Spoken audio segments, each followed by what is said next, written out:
buzz, babies. Hey! What's up, babies? Happy new comic book day, and welcome to another glorious episode of Blake's Buzz. I'm excited. I hope everybody had an awesome day. I had a pretty good one. I didn't do a lot. Probably should have done more. That's fine. We're live now. We're here to talk comics and have a good time. So you know what we're gonna do? We're gonna crack a cold one. It's a Diet Mountain Dew. Calm down. Shout out Mountain Dew if you'd like to sponsor me. I'm here for it. You know, happy to have her. I'm so glad to be streaming with all my friends and new friends that we're making on the EXP. But before we get these shenanigans going, well, first off, we got to say hi to Kenneth, because Kenneth was here early. He wanted to make sure he said hi to everybody tonight. Kenneth, we appreciate you, dude. Really, really do. All right, so before we do, we got to talk about some things. And tonight's show, as always, we got to bring up the best Blake's Buzz friend, Michael Gecko Adams, who's got a new series, Hero, out from Keen Spot. And if you want to keep up with Michael Adams and what he's got going on, and trust me, folks, you want to keep up with what he's got going on, you get over to geckoadams.com, sign up for his mailing list. You won't ever miss anything cool he's working on. And Hero is an amazing superhero comic, great for all ages, young readers and old, any fans of the medium. Your shop should be able to get it. If for some reason they can't, get on down to the Keen Spot shop, grab yourself a copy. There's a link in the show notes. And guess what? The comic book we're going to be talking about tonight, or the graphic novel on Kickstarter, there's a link for that in the show notes too. All the books we talk about tonight, you can click those show notes, read the details, click the link, support indie comics. I make it super easy for you. I'd also like to mention another campaign. Will Allred is coming back to Kickstarter with Crossover Division. The 8th issue is dropping with a smoking hot Tula Lotte cover. My goodness.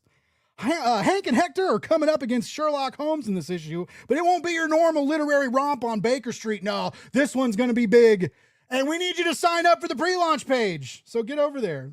This isn't really an ad. It's a book I'm working on. So, do your boy a favor. We're almost at 100 followers. It'd be great to hit 100. And finally, the Shaolin Nun. We got big female energy coming from Laguna Studios. It's an amazing book full of amazing kung fu action, wonderful martial arts philosophy, an amazing female protagonist, Mei Yin, who is just. There's 6 whole issues you can dive into, folks, and there's great bundle pricings. I just, get on down to the Kickstarter and check it out. We just got a cool pull quote from this guy Doug Wagner. I don't know if you've heard of him. He had a book out today called Narcos. It's one of the hottest books on the shelf. Whatever. He's good. He's a sweetheart. That's what he is. This is what he said. He says, "All the soul of old school kung fu with a modern bite and a whole lot of heart." So, I'm just saying, if the writer of one of the hottest comics told me to, go get a book, I would get it. How do I hide this image? There we go. Hi, everybody. Okay, so are we ready? Are we ready to really get started? Are we ready to really get this show going? No, we're not. Because I forgot something. We're going to give away a comic book tonight, folks. We're going to give away a comic. Now I'm going to turn on this banner. And I'm going to collect the hashtags. All right, here we go. Hashtag hot dogs. Because you know why. Drop those in the comments, guys and gals and everybody. Everybody's welcome here. You can win. Ben 10 just dropped today, issue 1. You can, this is the EXP exclusive cover. Very limited. Win one tonight. Hashtag hot dogs in the comments. This could be yours. I'm excited. I'm gonna leave that ticker running. All right. Now, should we bring out the amazing comic book creator and do the thing? Do what I'm supposed to?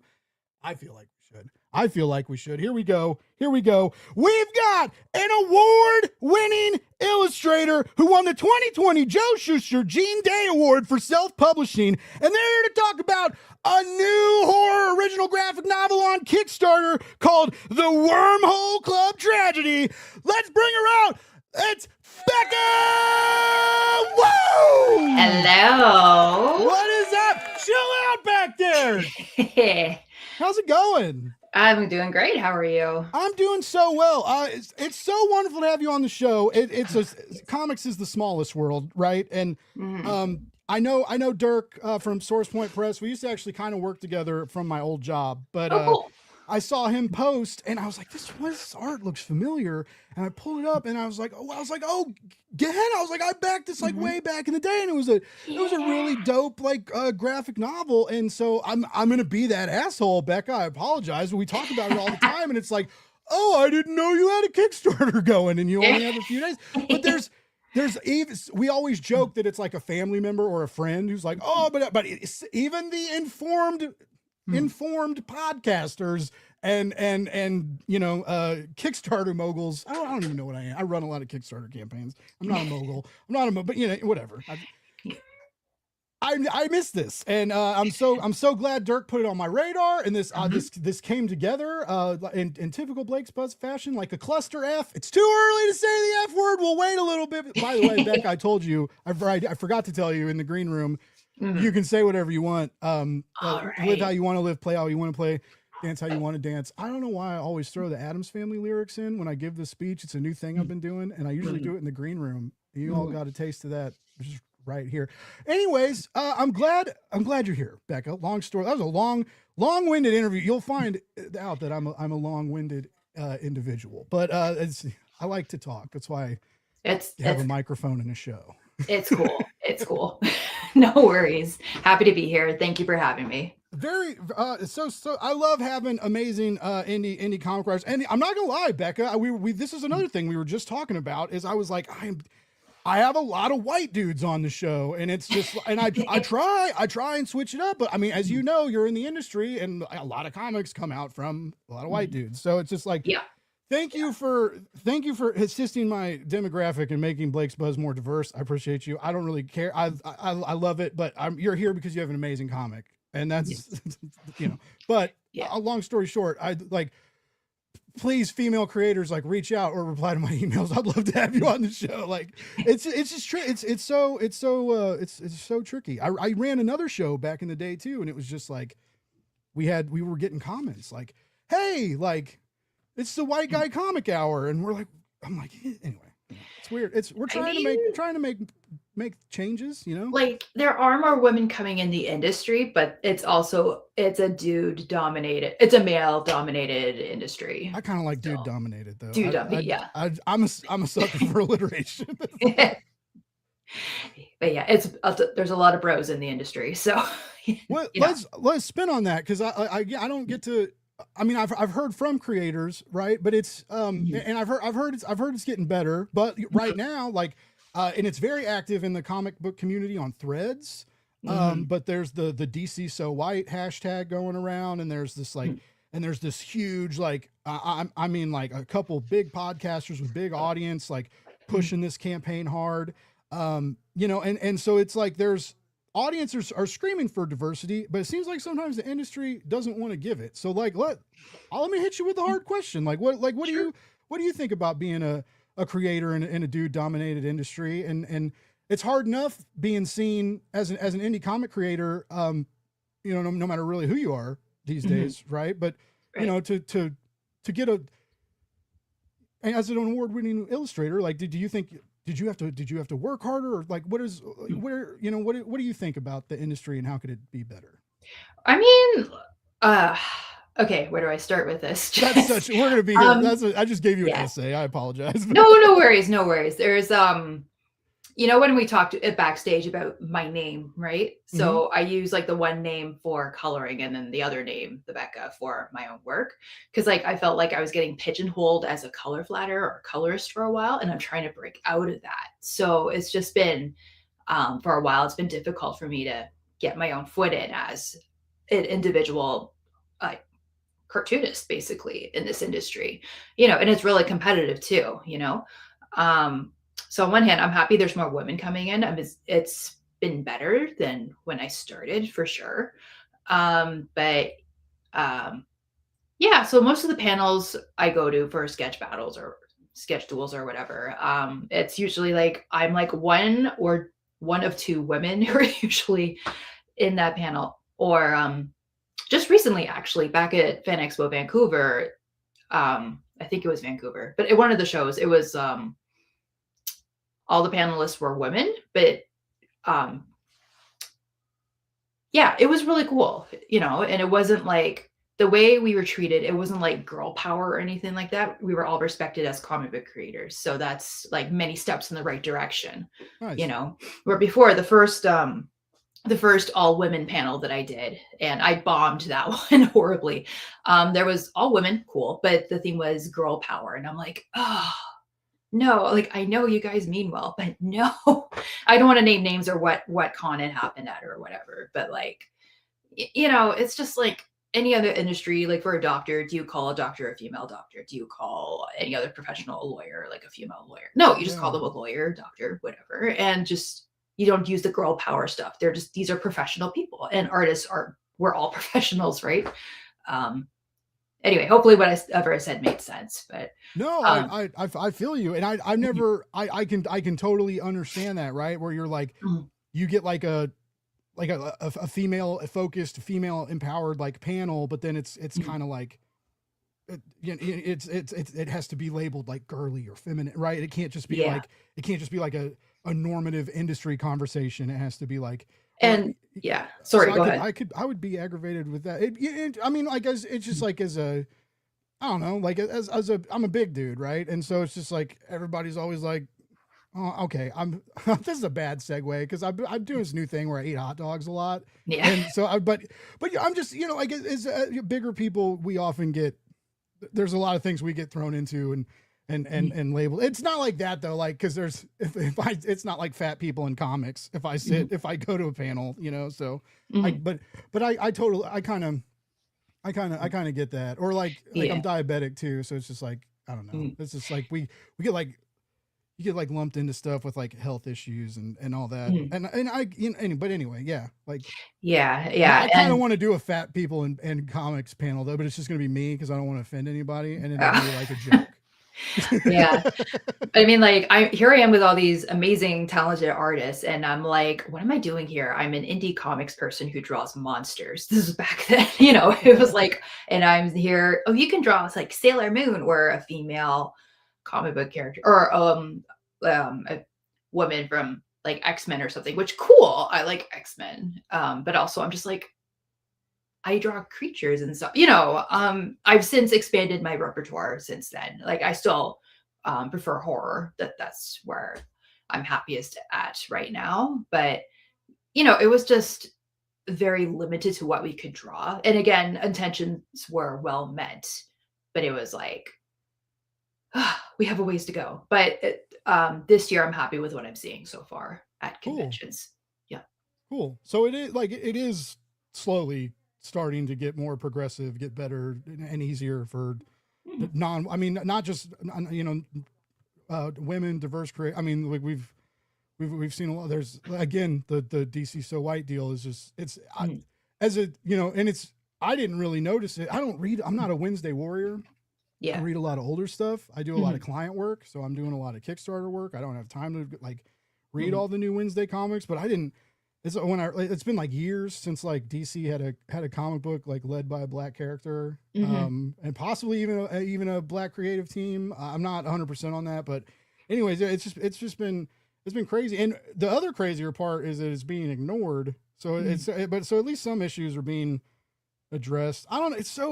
It's so weird. It's like being a nerd is so like warm and comfy and wonderful, Mhm. and Yeah. but there's so many of these fandoms and then extending beyond the fandom into like the industry, they're very tight. And maybe that's like we're kind of in entertainment, so maybe that's just like the entertainment biz is it's Mhm. kind of sketchy and weird, but Mhm. it's so crazy. It's just like it bums me out that like we like live in this cool world and there's totally in the nerd world, like Mhm. and there is enough room for like everybody to play in it, Yeah. and when we make it so much harder for some. Anyway, I didn't mean to Mm. get so intense That's starting off. We just no, kind of no, went no. there. But you did say something, Becca, which is going to Mhm. segue into like what we're here to talk about. But before Mhm. we do that, I want to say hi. We got some people. We got Wave Blue World's Tyler Chintana. What's up, bud? Um, is this Tom? Is that Tommy? That's a Tommy. Mad Prophet Tom. We got people putting hashtags in the chats. Thank you. It So many. It is hard to yeah. keep track of them, Tommy. And Tommy makes a Mhm. joke. The Blake's Buzz is a tight 60-minute podcast that runs 2.5 hours. That wasn't my fault last week. Probably it probably wasn't my fault. I did say I've been trying. I'm always like, we're gonna do a tight hour. Becca, I swear, even people that like are like, Blake, I gotta leave at like 45 minutes. Like, I'm not trying to like toot my own horn, but also a little tootage. But like 45 minutes comes around, they're like, oh, I'll hang out for a little longer. And then it's like, I can't like end the show after that. Be like, well, no, I want to go, you know? Yeah. Anyway. But yeah, you mentioned that you specialize and you like drawing like the creatures, the cryptids, the creepies and the crawlies. Yeah. I love horror. We live and breathe it. You know, I can't ever get enough of it. And so where did your horror origin story happen? Like what scared you so bad, but then like turned you into a fan simultaneously? A combination of a couple of things. So for one, horror and all things Halloween was banned in my house. I grew up in a conservative Christian household, and it was like around this tail end of the Satanic Panic era. So that was a very strange timeline. I was like the only kid in my school who was not allowed to celebrate Halloween. My parents would take me out of school that day, and for some reason, and we didn't do trick or treating. We would go to like Red Lobster for dinner, and yeah, that was a tradition for a while, up until like in my teenage years, I got into horror from my friends. Like, I started with like anime, watching the horror anime, and then graduated onto movies. And it's like, this is awesome. And then my parents moved away from the Satanic Panic stuff because, like, you know, we're getting more access to the internet and seeing like, oh, that stuff is full of crap, you know. So there's that. The other side is there's people in my family who work in healthcare. So throughout my life, I've seen like diagrams of the human body, like the innards and all that stuff. And like people come home from work, they have a horrible story of things that the human body can do that you never thought it could do. So that played into mine. And then the other thing is when I was a kid, around 4 years old, and there was a preview of one of the Child's Play movies came on. And as soon as I saw Chucky on the screen, I think he was like strangling a kid or whatever it looked like. That was it. Like, I never played with Barbies again after that. I didn't sleep for a couple years, I think. And to this day, I will not watch a Child's Play movie. So wow. Yeah.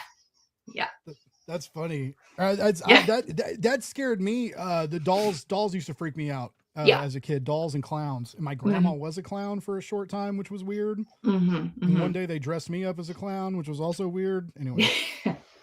But I love this because like when I was really, I can't remember like how old I was, but I was little, and my dad let me watch the first Alien movie. Ooh. And like it fucked me up, Becca. It was like I remember like my mom and dad were fighting because like I kept wanting to sleep in their bed.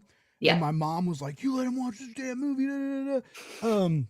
So there was like drama involved, and it like I had these dreams, and then for a lot, and then like I remember like Sightings was on when I was a kid, and so for several years I was convinced I was going to be abducted by aliens, and that was going to be it for me. So I was just like always scared of aliens, and oh man, which is funny because and then I was raised Catholic, and so what are like my favorite horrors? Like I love like religious possession movies, and I love like creepy sci-fi alien stuff, right? And one day if they could combine them, I don't know how. I don't think like Jesus versus the aliens would sell. Maybe I don't know. mean, funny you should say that because the Wormhole Club Tragedy kind of goes in that direction. Really? Well, what an amazing segue. Let's talk about. Let's bring up this page real quick. Yeah. 4 days to go. Coming up here. Let's see. All right. So pitch us this OGN, Becca. Okay, so there's like two plots going on. So I'll start with the celestial one. So basically, a woman with ESP abilities is mysteriously granted cosmic powers, and she goes rogue with them. So the celestial beings, you know, whatever, you can imagine whatever denomination you want that these beings are from, right? So they're like, hey, you can't do that. And they try to rein her in. She's like, I'll do whatever I want and, you know, get revenge on my enemies. So she goes on a rampage. And then the second plot is a woman outside of the Wormhole nightclub spontaneously combusts, and nobody knows how it happened, why it happened. People who took footage of the events that night notice a mysterious figure pops up in these videos, and this has been a recurring creepypasta-ish figure that's been appearing in videos all over the internet, and it's just been growing over time. And the internet has called her Vorticia Vortex because her head turns into a black hole, or a spinning vortex, basically. And she dismantles, takes apart her victims by spaghettification. And so, yeah, it's a celestial cosmic horror, psychic punk graphic novel with some body horror stuff going on, as well as, for those who are familiar with Gehenna, yes, there's still that wholesome body horror content that you've experienced in that book. And the only thing, there's no monsters, but there's really good horrific designs in there. Yeah, the art is super creepy. I love black and white. Like, I've been getting more into manga the last couple years, so that's like when I kind of like learned to appreciate it and not be a heathen, because like back in the day, like I used to be like, I want the colors. But anyway, it's but especially horror, there's like a grit and a violence to grayscale, right? Yeah. And especially like the heavy blacks and the big inks and stuff. There's like a mystique. It almost is. It's in itself. It's kind of like you're controlling the mood like a colorist does with a extremely limited palette. What was the reason to do black and white this go around? So in my previous comics, like before Gehenna, I tried to make comics in black and white, but I wasn't very good at it. So since then, I had gained more knowledge on how to make better black and white comics. So I just to challenge myself to go in that direction, right? And I also love manga.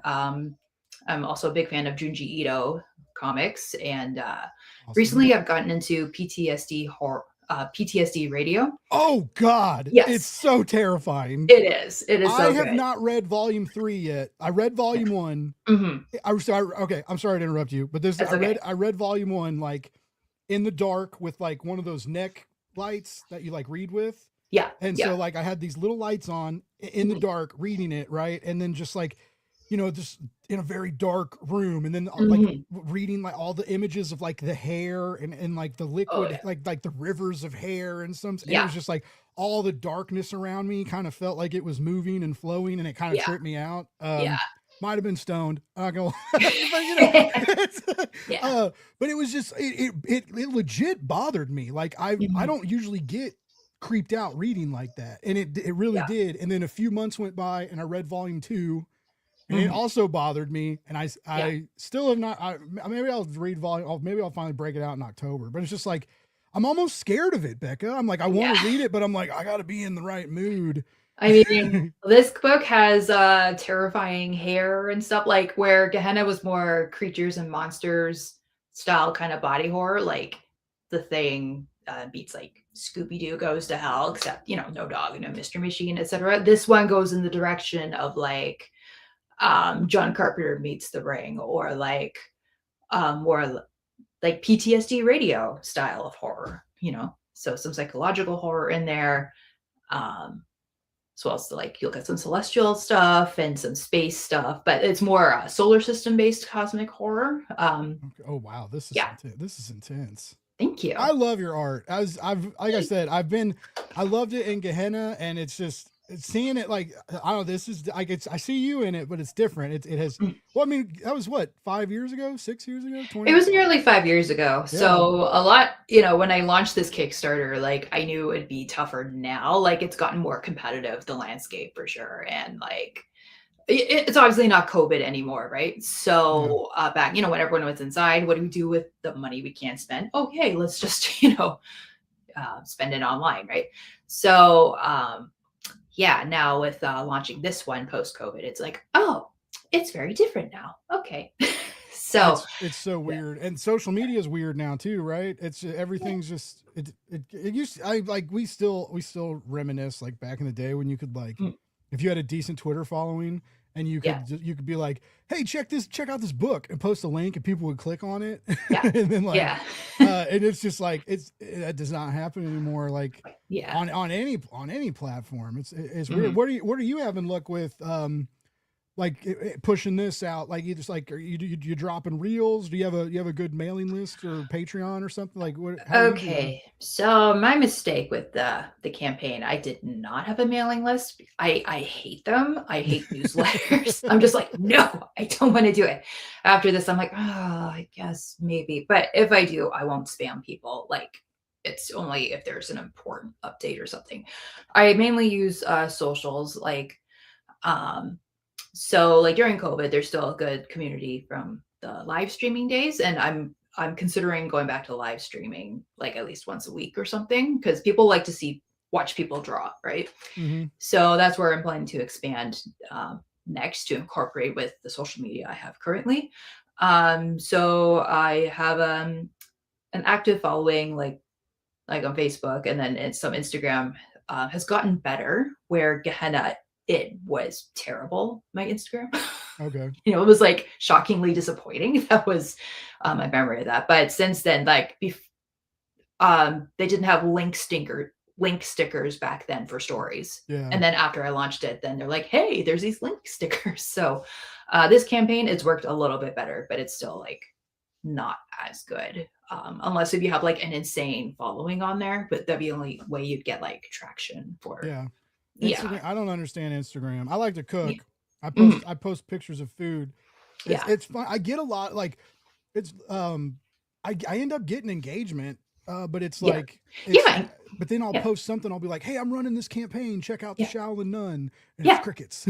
That's exactly that. So I'm like, eat this. I'm like, check out this cheeseburger. It gets 120 likes, and it wasn't even Yeah. the best cheeseburger I've ever made. Like, come yeah. on. Like I'm looking, at the metrics, like on, where the Kickstarter you have the graph and everything, and like it's low still. But like, like back in 2021, it was pathetic, and I Yeah. was like, I thought it'd be more, because whatever. Yeah, that's fine. That's fine. It So should be more because your art fucking rules. Oh, Thank I'm sorry. you. I'm supposed to chill on the F word. I'm sorry. I I'm not mean, used. I'm on the EXP now, and they showed they air this in comic shops. So it's Yeah. but it's I mean I'm allowed to say it like I 3, mean, 4, 5 times. I did stick up my middle fingers. Oops, Yeah, no, it's sorry. fine. We'll, So, we'll be Yeah. forgiven. Okay. This is interesting. I'm starting to see, I'm starting to see more 3D 3D printed goods on Kickstarter. Yeah. This is like a cool skull. This isn't like a little minifig or this is what do you have a 3D printer? Are you like a 3D printer nerd? I have a couple of friends who have a 3D printer. One of them, Martin Slam Duncan, who does the Sketchelmania live stream shows, he's offered to print some of these, or a couple of these. The sculpt was made by Amanda Daly, who's a talented artist, and she's made some 3D sculpts for other projects before. But she did her first show actually last weekend as an artist, and she had her artwork, and she drew a really awesome Unicron, like Transformers artwork, on the live stream we had last Wednesday, and it went like at a really good price for the auction. So Cool. yeah, watch for Amanda Daly. Like she's an amazing talent, up and coming talent. I'm pretty sure my Yeah. buddy Chris with Fueled by Weird Mhm. had her, or he interviewed her or something, and then Mm. she gave him some 3D printed things to give away, I think. Okay. I So could be made. I know someone gave him 3D printed, but that name sounds really familiar. okay. So sorry. Amanda Daly, no relation to Sean Daly. Yeah. So she's the one who's made the Vorticia Vortex sculpt. Unfortunately, I don't think that add-on is available for the States because tariff, the tariff situation. But most things on the campaign are hold on, tariff free. Time out. Becka, I was under the impression that tariffs were good for Americans. We're not going there. That was a joke. No.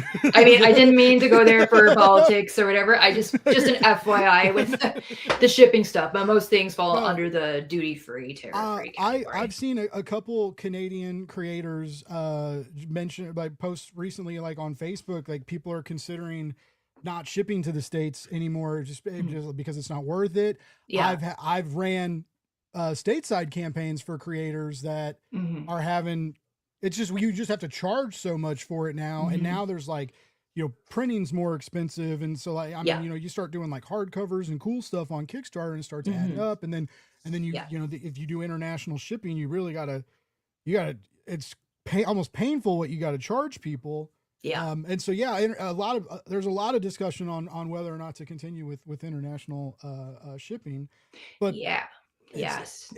if I'm seeing source point here, and I know Mm. Dirk shared this. The whole reason we bumped into the whole reason this is happening is because of Dirk Manning. Just Yeah. everybody think Dirk Manning, who's in the chat, by the way. Oh, hey, Dirk. What's up, Hey. Dirk? Hi, boss. But so will this be dropping from source point later, or Yes. Yes, very it cool? will. So I feel like I need to. Yes, it'll be dropped with SourcePoint. Basically, I don't know. My mind's going all over the place right now, but yes, it is a SourcePoint Press book. Um, yeah. So working out the timeline of when I would like to have the books here, but in Canada, like before convention season ramps up again for the Mm. summer. But that's another conversation to have with Dirk. Hi.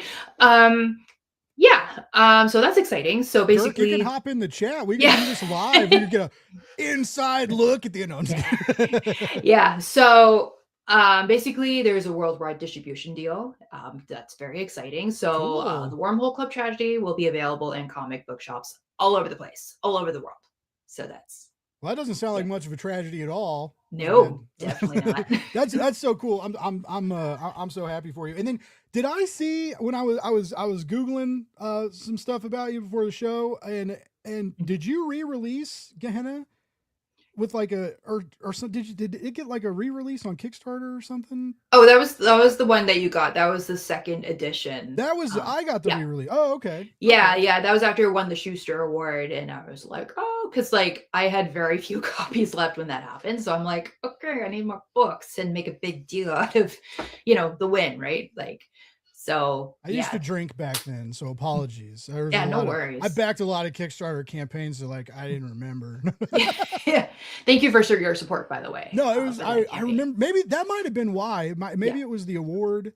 Mhm. But also for a while I was like I before I started freelancing and working in comics, I used to support a lot more indie comics because Yeah. when I had like a regular job. But Mhm. I remember like like twice a month something like Kickstarter would hit me usually, and it was like Mhm.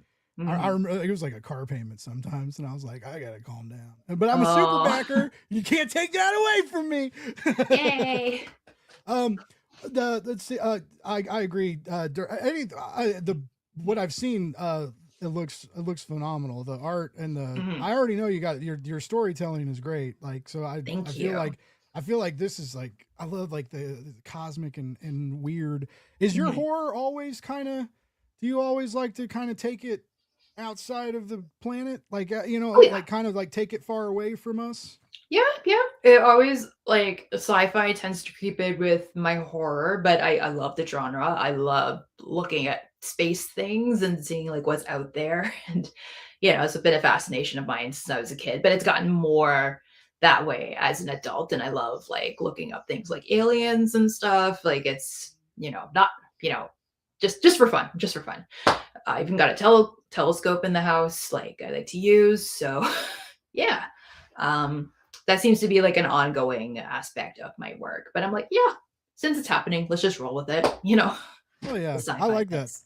Yeah. What were thoughts on um you I know like you're in Canada, right? Yeah. That's right. Okay. Yeah. So I know things. I mean, you guys, everybody has their own problems, right? But it's Mhm. your weirdos in the basement are having a Mhm. grand old time these days. Oh yeah. Oh yeah. But I don't remember where I was going to go with that. Whatever. How does that something to do with your book somehow? But I'm anyway. What are your thoughts on Event Horizon? There's a real question. Yes.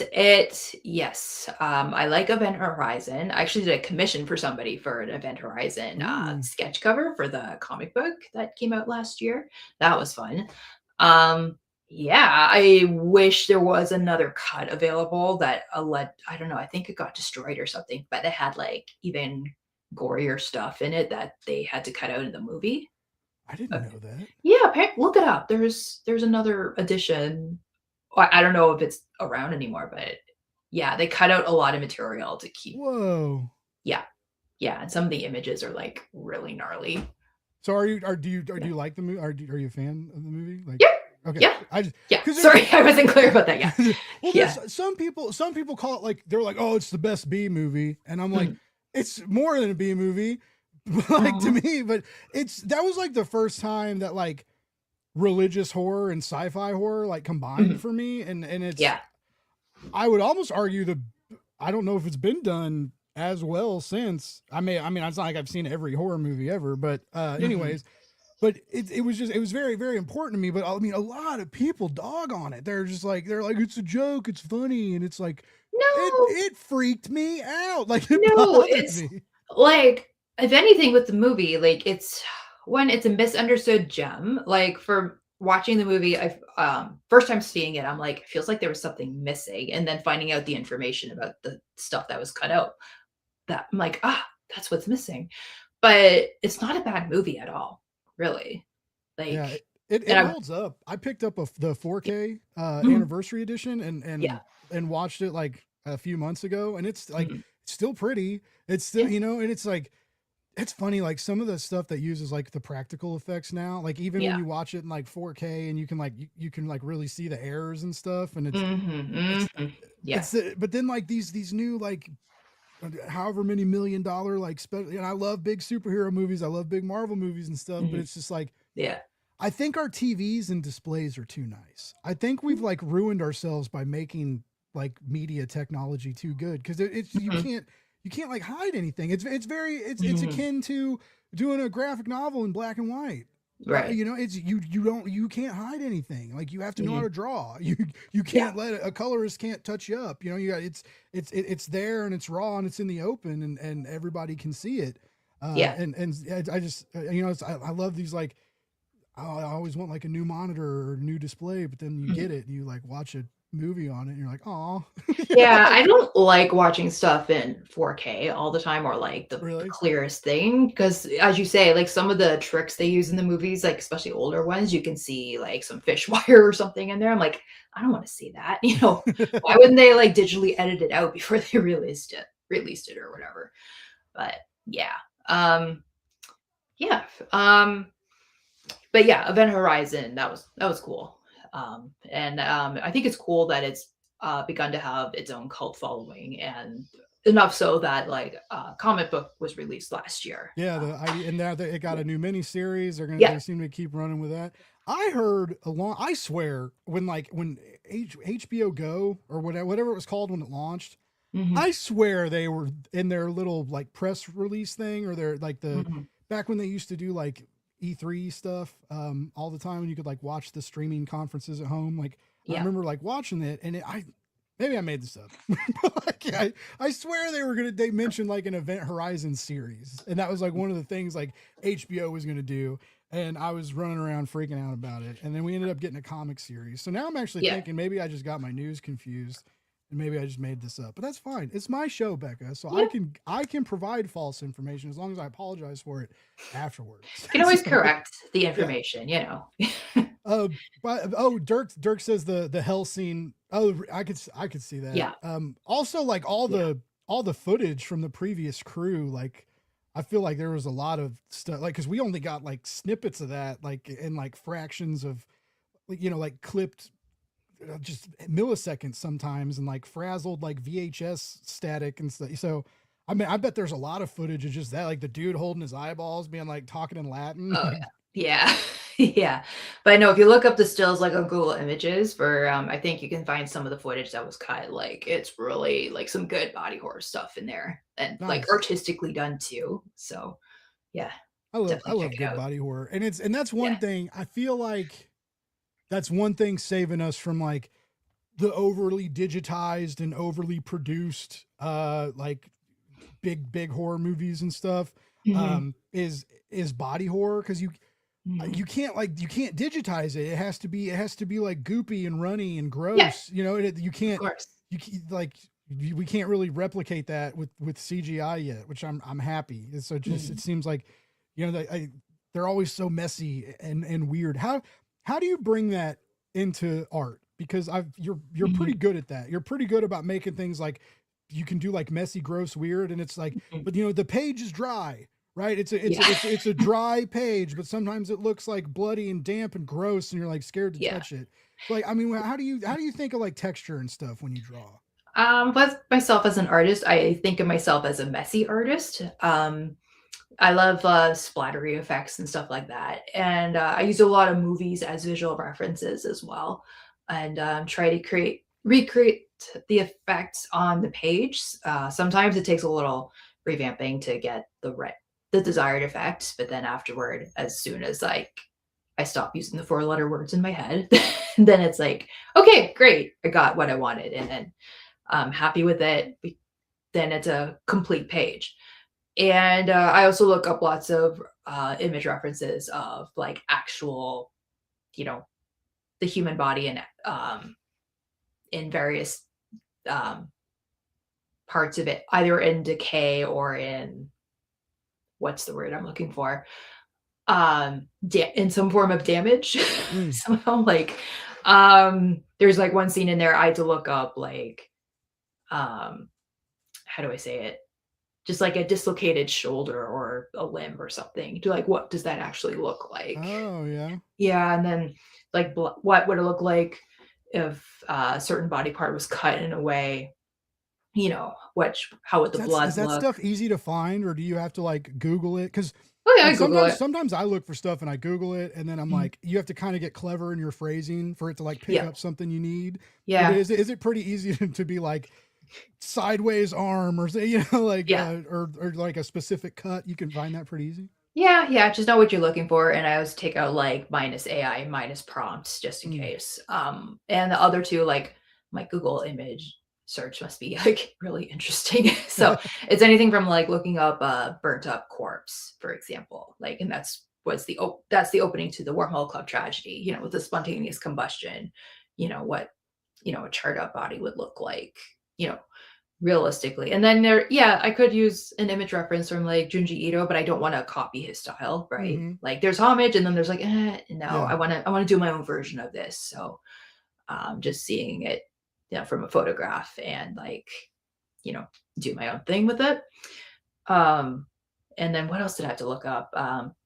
Bloated dead bodies. That was another interesting one. And I'm like, like it's gross at first, and then you're like, making the art, I'm like, okay, well, that's not, you know, bloated enough, and the nail has to look like this, you know, and it's like, yeah, it's in black and white, but that part of the blood would be very coagulated, and you know, all the technical details you forget about.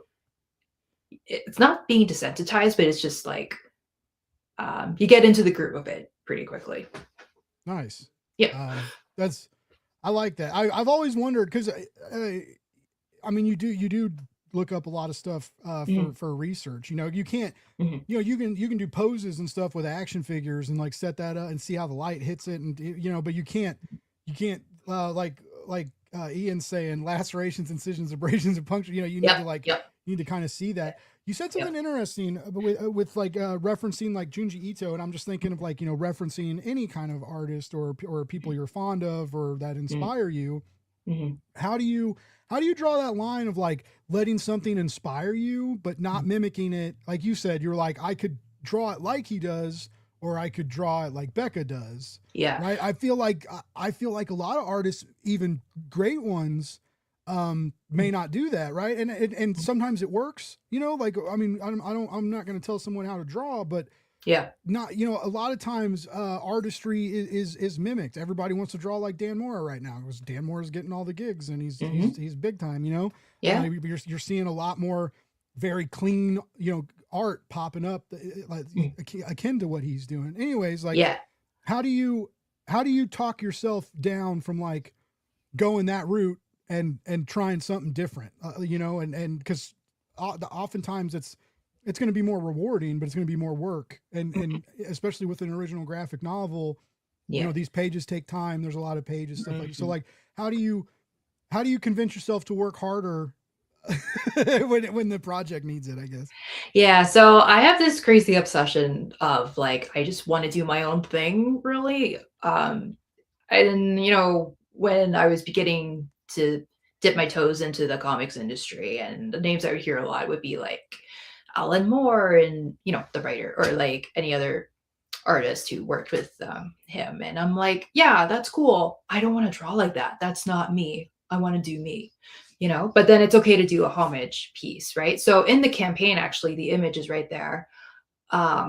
So there's the two figures floating in space with a planet behind them in the Kickstarter campaign, and one has the arms like hanging like this.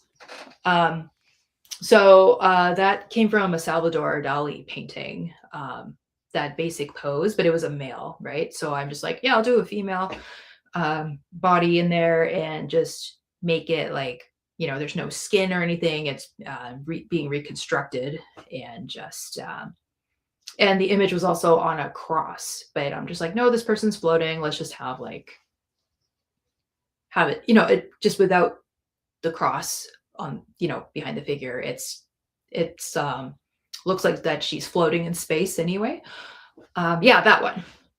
Yeah.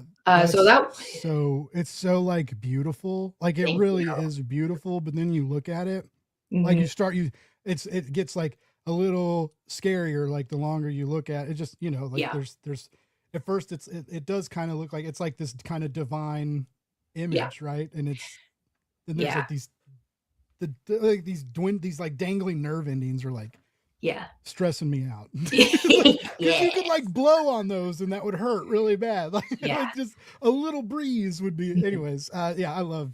It's a great haunting image. Thank you. And another note too about the book, it is done. So for anyone who wants to back the book, like all we're doing right now, we're just going through the final edits, and I just need to double check the printing templates for the book. And then like once the campaign is funded and stuff, then I would hope that it goes straight to production, like as soon as possible. But yeah, like the artwork's done, lettering's done. It's just the final little teeny tiny details to make it just 100% like ready to go for print. Nice. That's awesome. Yeah. I think that's a great way to do a Kickstarter. Yes.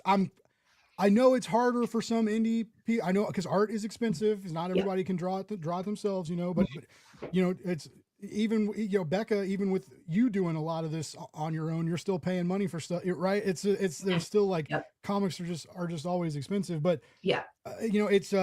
it seems to be more of a standard of like, you need to have a significant portion done before bringing it to a crowdfunding platform. And I know, like I said, I know that's harder for some creators, but I also know I think we've gotten less like, oh, we're going to take the money and run campaigns. Yeah. It's kind of harder. Like there's more expectation. It still happens, but it's harder for that to happen. So in a way that's good, but I think that's a way to set your campaign up for success is to have especially the art, the little, the layouts and the production layouts, not your page layouts. But like that kind of stuff, and like the back matter and things you fit in, like that doesn't take a super long time, as if everything else is done. So that's cool. Yeah. Folks, you should back this book. It's very cool. Her previous graphic novel, Gehenna Death Valley, was amazing. Can people? I know they can get that digitally. Can they still get that through this campaign? It is an add-on with this campaign as well. There's a 15% off discount as well with the Gehenna Death Valley. So Two scary books for a cheaper price, folks. Yeah. And you can find the link in the description. And Dirk was also nice enough to post in the comics. Thank you, Dirk. Dirk's such a sweetie. By the way, JD, what's up, dude? He says JD had a couple hot dogs today with jalapenos. You're a bad influence. I do not. I know I eat hot dogs on the air now, so I'm not like helping the cause, but I still don't really know how this hot dog thing happened. He says while wearing a hot dog hat. All this happened, Becka, at like hot dog stuff. Just my logo's a bee. This is like a Blake's Place is a busy bee, buzz. Blah, blah, blah. And then like I still don't know how the hot dog stuff started. I like hot dogs. They let things organically take its place, So yeah, but then we started eating them on the air, and then I started. There's no we, there's just me. Anyways, but yeah, I like hot dogs. It's cool. Yeah. It's comics. I've done a couple reels when I was at the Planet Comic Con. Hmm. So my old job, I used to work for Comics and Magazine, Oh yeah. and some people, and I was going to go to C2E2, and I bought this hat because it was going to be like find the Yeah. guy in the hot dog hat and Yeah. get an issue of Comics and Magazine, get an issue. And so I ended up getting this hat, and then I took it to Planet Comic Con, and I was like, I posted on socials, I was like, finally I got the hot dog hat, and like a couple people like came up to me and they were like, I saw the hot dog ad from over there. And I was like, no way. So I started doing this deal. Like I started being like, hot dog marketing works. And now people are telling me I need to like start a business. I'm like, I don't know if I want to start a hot dog. Yeah, visual markers help. Like for a bit last year, and before that, like I started experimenting face painting myself, like in corpse paint. I only stopped doing it. I stopped doing it recently because I started to get an allergic reaction to the paint, unfortunately. But it was a way of people like, hey, you. I'm like, yeah, so it's a way to stand out. Like, you're marketing yourself, and people remember, oh yeah, you at the panel, and they go to your table and nice. Check out your stuff. I'm on. I guess. Thank you for telling me I'm on the right track, and I'm not just a clown singing and dancing on the internet. I mean, you're on the right track. I am. No, that's awesome. Yeah, everybody. Like if John Westhoff, he's in the chat. You should check it out, John. Oh, I've seen you around on my feed, Mr. John. John with Part-Time Comics. He's good people. Like he gives me shit because I hit him up every now and then. He's got a campaign, and like if I had like a guest cancel or something, I'll be like, hey, do anything tonight? And he's like, you want me to be on your show last minute? And I'm like, yeah.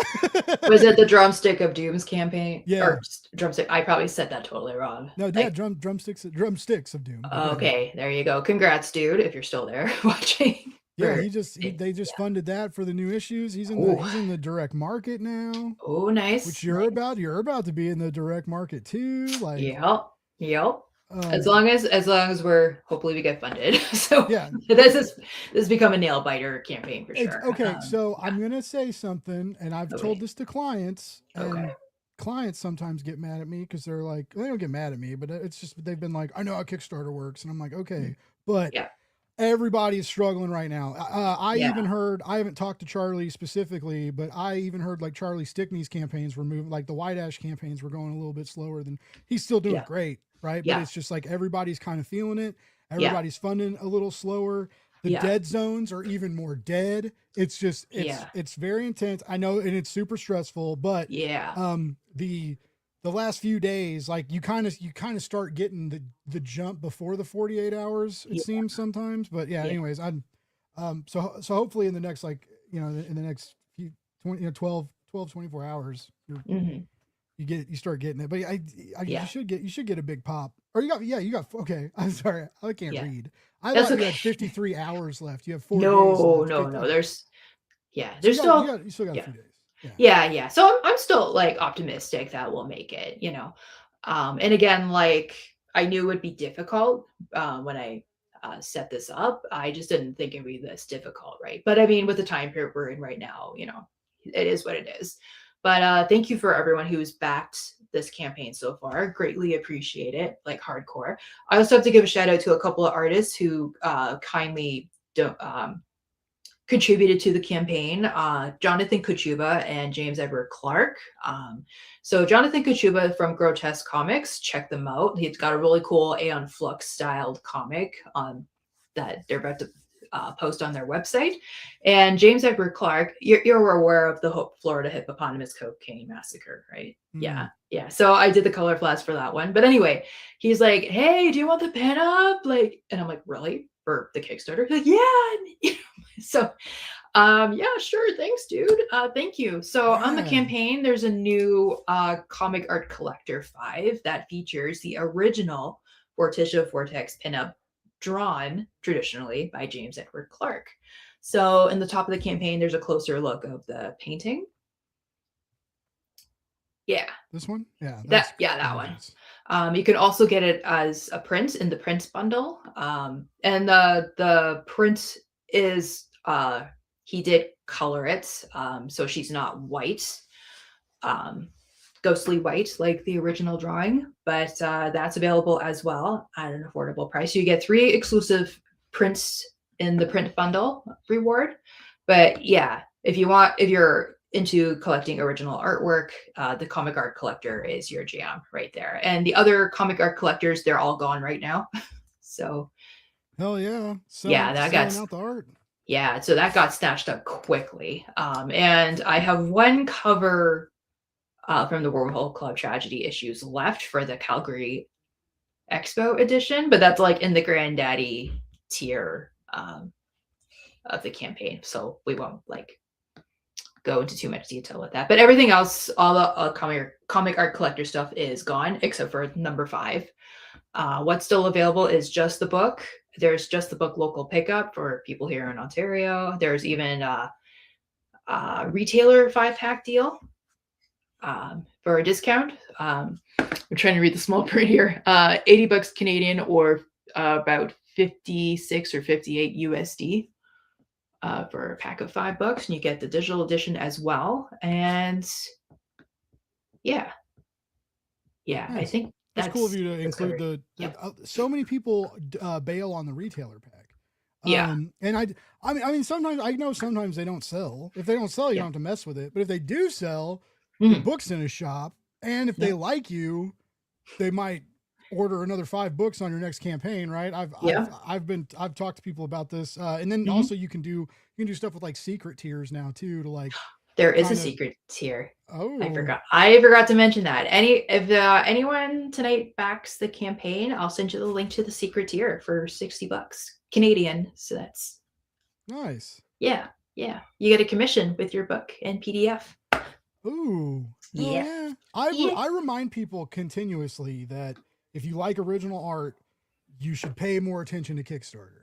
You can get amazing deals, sometimes from like big name artists. Like we did the Negative Burn campaign a few months ago, and like Phil Hester did a few head sketches for like $100 or something. And it's like, he's Phil Hester, right? And so like you can, but also like if you just like someone's art, you can sometimes get a cover for a much more affordable price than necessarily like at a convention or at one of the art selling websites or on eBay or something like that. It's a great place for original art. And I'm always telling creators, like, try and sell original art on your campaigns. Like, it's like people love it. It's just like, and it like you can price the hell out of them, and it like it bumps up your goal, pretty well. Yeah, like Terry Moore always does it. He does awesome art, and then he usually for pretty cheap.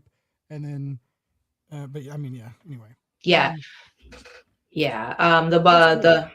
So then my most expensive tier, I think it's only available in Canada, unfortunately, because I wasn't sure about shipping canvases to the States, but it includes a canvas painting as well as like all the comic books, the floppies, and the graphic novel PDF, and what else is in there? There's like a bunch of stuff in there. The exclusive art prints, there it is. You get a print of one of the comic book pages. You get the original artwork from the issue 2 Calgary Expo edition cover. So you get a lot of goodies with, original artwork as well as the book as well. And canvas painting is like 16 by 20 inches. So that's cool. I don't think I've ever seen an actual canvas piece offered in a campaign. That's awesome. Oh yeah. And it just looks spooky and weird and crazy. Like I just think the campaign looks great. Folks, for real, like I've read Becca's other graphic novel is great. It won awards for a reason. So I really encourage y'all to check this out. Campaign's got 4 days left. Friendly reminder, you can find the links in the description. Also, friendly reminder, I know we got some people still hitting it. Enter hashtag hot dogs. We're gonna give away a comic here pretty shortly. Dirk is saying, be like Dirk, pledge twice. Make it separate account. Back it twice. That's out. Do it. That's the Source Point Press way. I'm just kidding. I don't. that's not the publisher's way, but you know, but you should bag. You really should supporting. I don't know if you guys know this, but like supporting indie comics makes you cool. Like, Yeah. You think smoking made you cool when you were a kid? Oh my God, try supporting indie comics. It's like, I got this before I got cool. Yeah. Yeah. And you will get it before it's cool and drops in comic book shops. Are you doing like different covers or anything for direct market release, or is it? I may. We'll talk about that with Dirk. Nice. So yeah, I would like to. It's just I wanted to get this launched as quickly as possible. So I just kept the campaign as quick, as simple as possible as I possibly could. I would like to make another cover, and especially if, I don't know, down the road, I'd like to make a hardcover edition of this book as well as Gehenna. But anyway, that's a topic for another time. Yeah, I'm a sucker for a good Kickstarter hardcover. They're always so fancy, and you get to like, you really get to work. I mean, you do with like trade paperbacks too, but like hardcovers just have so many more options, and then you can sometimes play around with the stretch goals and like kind of get and like, oh, let's do some gilded edges or like the ribbon bookmarks or like tip in sheets, and so I just love it. You get you end up getting this like really gorgeous book, for, and it's like, it's unique. Not many people are going to have it. And it's a low print run. And anyways, go forth, chat, and support indie comics. By the way, also, I love how people in the chat are just like, oh, I ate hot dogs and chili because of you. It'd be great if you went to Kickstarter and supported indie comics, because I told you, I really am glad I made you eat chili dogs. I love them. People are hungry tonight. I guess. Yeah. I guess. All right. So yeah, let's, I guess I'm going to give you all a couple more, seconds, milliseconds to get a couple more hashtag hot dogs in the chat. Cause we got to give away this comic, but first I have to read the stipulations that producer Kyle told me.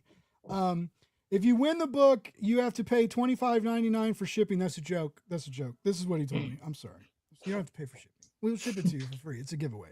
All right. So this is for everybody listening, watching, for the EXP fans. For the next week, this EXP Ben 10 exclusive cover is only available live on the EXP. So you can only find it during the live sale shows. Miss Jen King has a sale tomorrow at 7 Eastern. Producer Kyle has a sale also tomorrow at 10 Eastern, and Nick will have them Friday at 7 Eastern. Okay. So right now, the only way you can get these, they took them off the website for the pre-sale. So you have to watch the shows and either win one or do a claim sale or however they end up doing it. So make sure you tune in to Jen, to Kyle, and Nick this week. They'll be advertising it, and we're about to click the button. And so let's see. I gotta share this. We gotta share the cool screen here. I really wish StreamYard would let me share multiple screens. It's like, we have the technology. I feel like it's just, they're just fucking with me, Becca. That's what it is. I'm not sure how all this works, so it's just fascinating. I don't either. I've been doing this for years. I still have no idea what's going on. All right, we're doing it, chat. Here we go. We got 6 entries. 3, 2, 1, bam. Who's gonna win? Who's gonna win this store exclusive variant? Sell it for $1 million on eBay. Somebody. Tommy, reach out to me or Kyle. We'll send it to you. Congrats, Tommy. Or email Kyle at theexplive.com or whatever. I talk to you every day almost. We'll figure it out. Or maybe I'll do like, we'll just never send it to you and we just do it. That's how I used to do giveaways, because I would forget. I wasn't trying to con people. I just would be like, oh, then months later, send it somewhere. Yes, you are the winner, Tommy. You are the winner. That is amazing. All right. So, Becca, I've kept you for a little over an hour. I so appreciate you for dealing with me. Thank you so much. Thank you for agreeing to do this last minute as well. I really appreciate it, how it came together. So funny. Like I said, it's just like I did this campaign. I totally missed it. And it was cool to run into it. And, knowing your work from previously, I've been a fan for a while. Because I'm such a polite and gracious podcast host, This is obviously the Kickstarter is live for 4 more days. There's a link in the show notes that everybody can click and go support the comics. You get, well, if you're in Canada, you can get a 3D sculpture, but you can maybe get some cool original art or something. Yes. Maybe get a secret tier if you back, right? Like we talked about that. Let us know where to keep track of you. I know you mentioned Instagram and Facebook. How do we follow you? Keep track of all the cool stuff you got going on. Yeah. So you can also check out thebecka.com. TheBecka.com. All my socials are there as well. Stay tuned. I may start with the live streaming thing. You'll see all my socials when I announce it, if you're into that kind of thing. And yeah, that's basically it. Thank you for having me. No, anytime. Honestly, it was great chatting with you. You're a horror head, and you dig Event Horizon, so you're good people in my book. Yeah.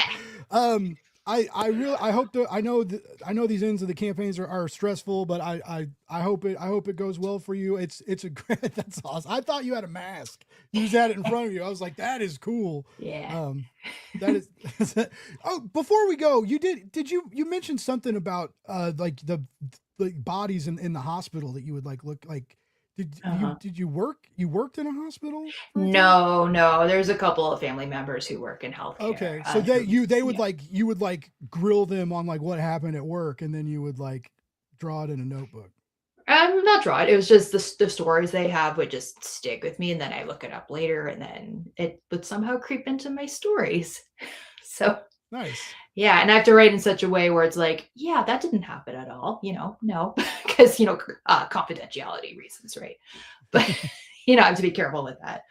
But yeah, I've got like probably lots of great material for a while, thanks to like stories from healthcare. Wow. Yeah. I know.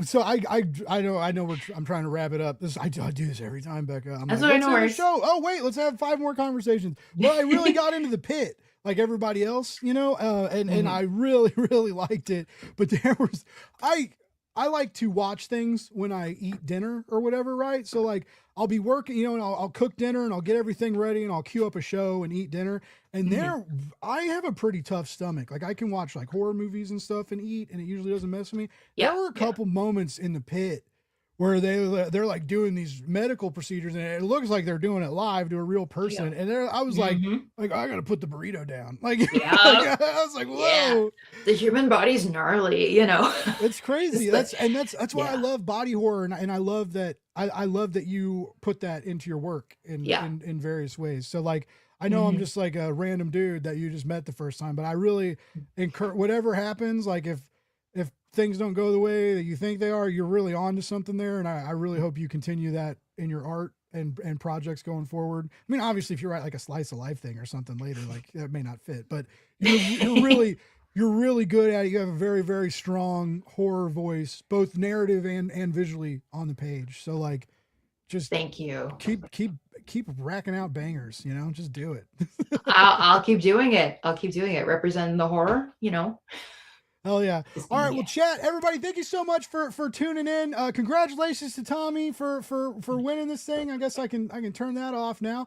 Thank you to the EXP for giving me a issue to give away and an increased platform to say weird stuff and eat hot dogs on air. We're so appreciative of it. And also shout out to Chris Daly. I was talking about you earlier, bud. Thanks for tuning in. All right. We are here every Wednesday night at 9 p.m. EST. We'll be back next Wednesday. Support comics, support creators, and be kind to each other. Love more, hate less, read comics, baby. We're out of here.